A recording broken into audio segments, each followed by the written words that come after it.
കരചരണകൃതം വാക്കായജം കർമ്മജം വാ ശ്രവണനയനജം വാ മാനസം വാപരാധം വിഹിതം. ശിവാലയ ഓട്ടത്തിലെ 11ാമത് ക്ഷേത്രമാണ് തൃപ്പന്നിക്കോട്.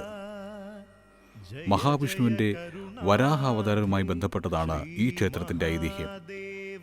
വരാഹത്തിന്റെ തേറ്റ അഥവാ കൊമ്പ് മുറിച്ച രൂപത്തിലാണ് ഇവിടെയുള്ള പ്രതിഷ്ഠ. തിരുവിതാംകൂട് നിന്ന് കുഴിക്കോട് പള്ളിയാടി വഴി 8 കിലോമീറ്റർ സഞ്ചരിച്ചാൽ ക്ഷേത്രത്തിലെത്താം. ശ്രീ മഹാദേവ ശംഭോ, ശ്രീ മഹാദേവ ശംഭോ, ശ്രീ മഹാദേവ ശംഭോ.